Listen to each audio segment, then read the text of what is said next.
నమస్తే. Welcome to wild S Satish Kumar ఇప్పుడు పరకామణి కేసులో ఇప్పుడు ఆయన ఫోన్ డేటా అంతా పోలీసులు తీయబోతున్నట్టు తెలుస్తోంది. అయితే దీని వెనక ఇప్పుడు ఎలాంటి నిజాలు బయట పడబోతున్నాయని ఆసక్తికరంగా ఉంది. సో ఇదే అంశం మీద ఒకసారి విశ్లేషణ తీసుకుందాం. ప్రస్తుతం మనతోటి జర్నలిస్ట్ డివిఎస్ గారు ఉన్నారు. వెల్కమ్ చెప్తాం. Hello sir. నమస్తే. నమస్కారం సార్. ఎస్ సార్, ఇప్పుడు ఈ డేటా తోటి ఎలాంటి నిజాలు బయటపడచ్చు అంటారు?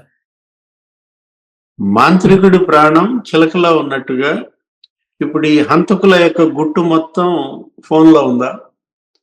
అంటే ఇప్పుడు పోలీస్ అధికారి మరి సతీష్ కుమార్ ఇవాళ ఫోన్ అది ధ్వంసమైంది అంటున్నారు.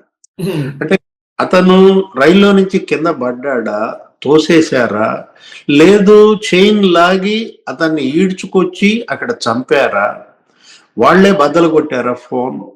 ఇంకా చాలా విషయాలు బయటకు రావాల్సిన అంశాలు ఉన్నాయి. ఇప్పుడు ఫోన్ బద్దలైనంత మాత్రాన, దాన్ని ధ్వంసం చేసినంత మాత్రాన దానిలో సమాచారం ఏమీ ధ్వంసం కాదు.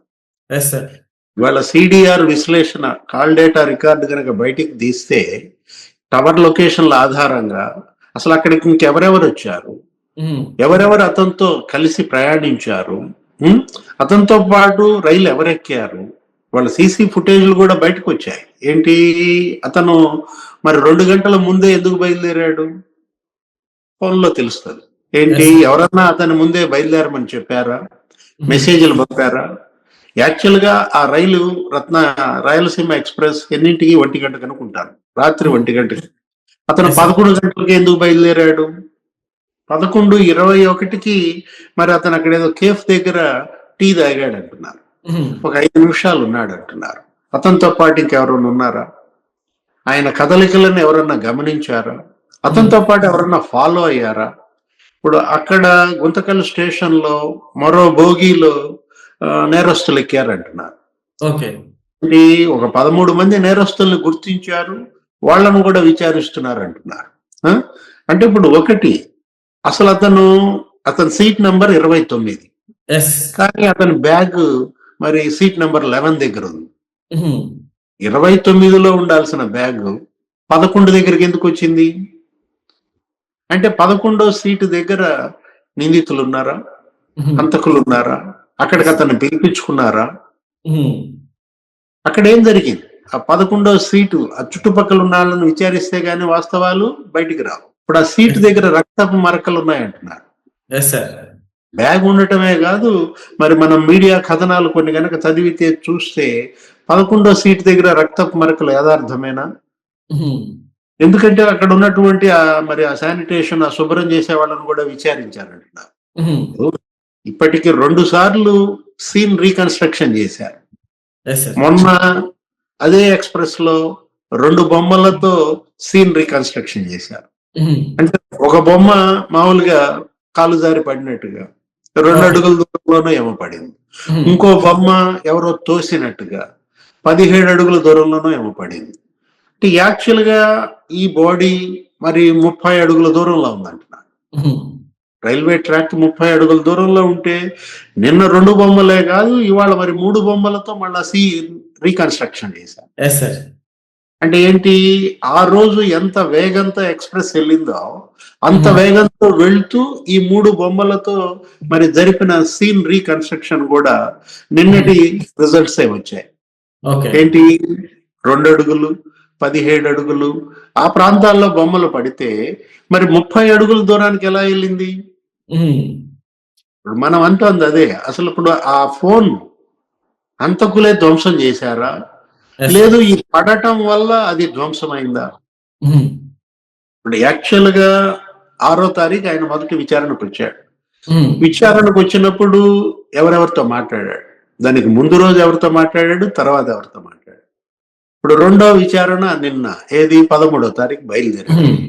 దానికి ముందు ఎవరెవరు ఆయనతో మాట్లాడాడు, బెదిరింపులు ఏమైనా ఉన్నాయా? ఆ కాల్ డేటా, ఆ వాట్సాప్ మెసేజ్లు, లేకపోతే ఆ ఇంటర్నెట్ కాల్స్, ఇవన్నీ కూడా మనకి బయటకు వస్తే గానీ వాస్తవాలు మనకి బయటకు రావాలి. ఒకటి, అసలు మరి భూమన కరుణాకర్ రెడ్డికి ఎలా తెలిసి ఇది ఆత్మహత్య అని? అప్పటికి అసలు ప్రభుత్వం ప్రకటించలేదు, పోలీసులు ఎవరు చెప్పలేదు. ఇది హత్యో తెలియదు, ఆత్మహత్యో తెలియదు, అనుమానాస్పద మృతిగా మరి నమోదైంది. రెస్పాండ్ అవటం ఎలా చూడొచ్చు అంటారు? అదే కదా ఇప్పుడు ఏది తొందరపడి ఒక కోయిలు అనకూడదు, ఇది కోయిలు కాదు ఇది గద్ద అనాల. తొందరపడి ఒక గద్ద ముందే కూసింది అనాల.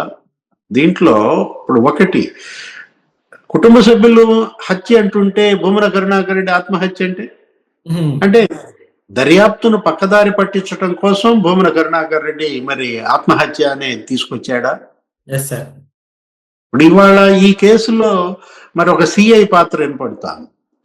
సర్కిల్ ఇన్స్పెక్టర్ గతంలో తిరుపతిలో చక్రం తిప్పినటువంటి ఆ సిఐ మరి అతనికి మరి ఇక్కడ ఈ కేసుకి ఉన్నటువంటి సంబంధాలు ఏంటి, అతని పాత్ర ఏంటి, అతనేమన్నా ఫోన్లు చేశాడా, అతనేమన్నా బెదిరించాడా? అంటే ఈ హంతకులు అతని ద్వారా సతీష్ కుమార్ని ఏమన్నా బెదిరించారు? అప్పుడు అతను కూడా పిలిపిస్తున్నారు, ఆల్రెడీ అతను కూడా విచారించినట్టున్నారు. మనకు తెలిసి ఇప్పటి విచారణలో హాజరైనటువంటి సిఐ ఎవరు, అతను ఎవరు, జగన్మోహన్ రెడ్డి అనేవాడు హాజరయ్యాడు. అతనేనా ఈ సిఐ కూడా? లేదు, ఎవరో ఎస్ఐ లక్ష్మీరెడ్డి అనేవాడిని కూడా విచారణకు పిలిపించారు. ఇక్కడ ఒకటి సతీష్ కుమార్ ఇవాళ ఎవరికి ఇట్లాంటి ప్రమోషన్ అతనికి ఎలా వచ్చింది? 2012 బ్యాచ్, 2013 బ్యాచ్ అనుకుంటా. అంటే మహా ఉంటే 12 ఏళ్ళు 13 ఏళ్ళు అనుభవంలో అతని బ్యాచ్ లో ఎవరికి రాలేదు సర్కిల్ ఇన్స్పెక్టర్ ప్రమోషన్. ఆయన కానిస్టేబుల్ స్థాయి నుంచి ఎస్ఐ అయ్యాడు, సిఐ అయ్యాడు. ఇప్పుడు సిఐగా ఆ బ్యాచ్ లో ప్రమోషన్లు ఎవరికి రాకుండా ఇతనికి ఒకటికి ఎలా వచ్చాయి, ఎవరు ఇప్పించారు? దానిపైన కూడా విచారణ జరిపించాలి. సతీష్ కుమార్ ప్రమోషన్ వెనుక ఎవరున్నారు, సతీష్ కుమార్ కి వీళ్ళకి ఉన్నటువంటి లావాదేవీలు ఏంటి? మనకు తెలిసి ఆ కుటుంబం ఏమీ లాభపడలేదు, అతనికి ఏమీ ఆర్థికంగా లబ్ధి చేకూరలేదని తెలుస్తోంది. ఇవాళ ఇద్దరు పసిబిడ్డలు సతీష్ కుమార్ వాళ్ళు ఏంటి శాలివాహన సంఘం వాళ్ళందరూ కూడా ఆందోళన చేస్తున్నారు. ఆ కుటుంబాన్ని ఆదుకోవాల్సిన బాధ్యత కూడా ప్రభుత్వం పైన ఉంది. హంతకులను కఠినంగా శిక్షించాల్సిన అవసరం ఉందన్నమాట. ఇది మళ్ళా ఇంకోసారి రిపీట్ కాకూడదు. ఇలాంటి ఇది మహాపాపం, ఇది ఘోర నేరమే కాదు మహాపాపం అన్నమాట. ఒకటి హుండీలో కానుకలు, భక్తులేసిన కానుకలు దొంగతనం చేయటం ఒక తప్పు.